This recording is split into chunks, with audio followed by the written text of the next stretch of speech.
কোন কোন বাবা মা চান তার ছোট বাচ্চা অন্য বাচ্চাদের থেকে স্মার্ট থাকুক, তার ছোট বাচ্চা অন্য বাচ্চাদের থেকে বুদ্ধিমত্তার দিক দিয়ে এগিয়ে থাকুক, অন্য বাচ্চাদের থেকে পড়াশোনার দিক দিয়ে, ক্রিয়েটিভিটির দিক দিয়ে, অর্থাৎ এ টু জেড সব দিক থেকে এগিয়ে থাকুক? কোন কোন বাবা মা চান? অথবা দেখেন, একজন নর্মাল বাবা মা তার কিন্তু ইচ্ছা আকাঙ্ক্ষা এটাই থাকে যে তার বাচ্চা যেন অন্য বাচ্চাদের তুলনায় সেরা হয়, অন্য বাচ্চাদের থেকে তার বাচ্চা যেন টপ হয়। বাট এটা কিন্তু অ্যাকচুয়ালি হয়ে ওঠে না। আসলে যদি আপনি ধরেন আপনার ছোট বাচ্চাকে পড়াশোনার দিক দিয়ে বা বুদ্ধিমত্তার দিক দিয়ে অন্য বাচ্চাদের দিক থেকে এগিয়ে রাখতে চান, তাহলে তাকে ছোট থেকে পড়াশোনার প্রতি আগ্রহ তৈরি করতে হবে। ছোট থেকে তাকে বিভিন্ন শিক্ষণীয় খেলনা দিতে হবে, যেগুলোর মাধ্যমে বাচ্চাদের বুদ্ধিমত্তা বাড়ে বা বাচ্চাদের যে ক্রিয়েটিভ ক্ষমতা, চিন্তা ভাবনা করার ক্ষমতা, এগুলো বাড়ে। সো আমরা আপনার বাচ্চার জন্য এমন একটি প্রাথমিক লার্নিং কর্মসূচি নিয়ে এসেছি, যেটার মাধ্যমে আপনার বাচ্চা খেলতে খেলতে পড়তে পারবে। এটার ভিতরে কয়েকটা আইটেম দেওয়া আছে, যেগুলো হচ্ছে শিক্ষণীয় খেলনা। এগুলোর মাধ্যমে খেললে বাচ্চাদের ক্রিয়েটিভ ক্ষমতা বাড়বে, বাচ্চাদের চিন্তা শক্তি বাড়বে। সো চলেন ভিতরে কী কী আছে এই প্রাথমিক লার্নিং কর্মসূচির ভিতরে, সেটা একবার দেখে নেই। এটার ভিতরে প্রথমে আছে হচ্ছে একটি পাজল বোর্ড। এটার ভিতরে 1 2 3 4 5 6 7 8 9 এই সংখ্যাগুলো দিয়ে আছে। সবগুলো সংখ্যাকে বের করে আবার জায়গায় বসাতে হবে। এটা কিন্তু সহজে বসানো যাবে না, অনেক চিন্তা করে করে তারপর বসাতে হবে।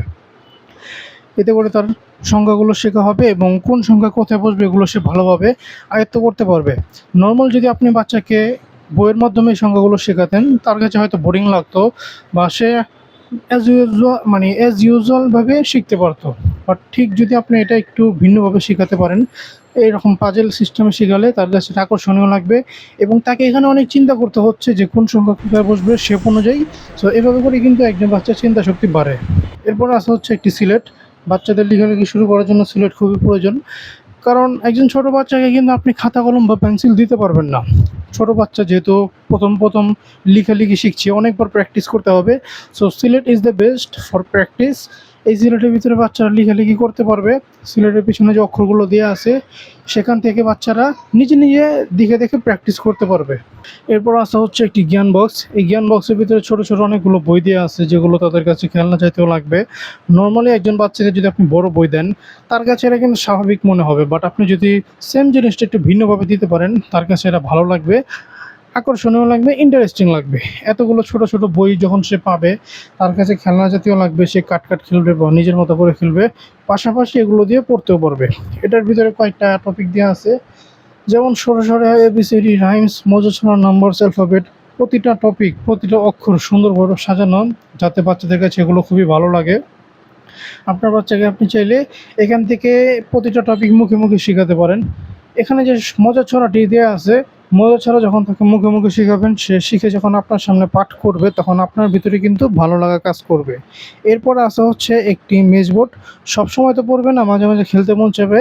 সো খেলার জন্য আপনি এই মেজবোর্ডটা দিতে পারেন। এই কম্পোসিটের ভিতরে সবচাইতে ইন্টারেস্টিং এবং মজার জিনিস হচ্ছে এটার ভিতরে ছোট বলগুলোকে আঁকাবাঁকা রাস্তা দিয়ে নিয়ে যাওয়ার সময় তাকে কিন্তু অনেক চিন্তা করে করে, ধৈর্য ধরে, চেষ্টা করে করে তারপর নিয়ে যেতে হচ্ছে।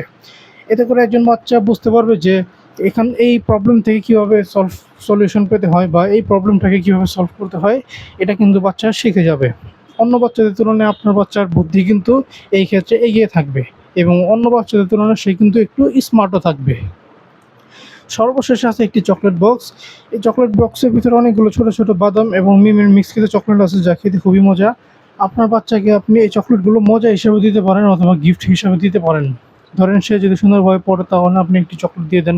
সে যদি সুন্দরভাবে ওই খেলনাগুলোতে খেলে, তাহলে সুন্দরভাবে আপনি একটা চকলেট দিয়ে দেন। এইভাবে করে দিতে পারেন।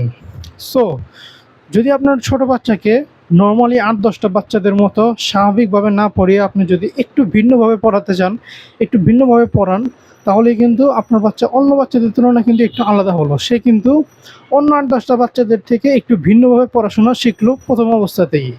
সো যদি আপনার বাচ্চার জন্য এই প্রাথমিক লার্নিং কর্মসূচিটি নিতে চান, নিচে দেওয়া সেন্ড মেসেজ বাটনে ক্লিক করে অর্ডার করতে পারেন।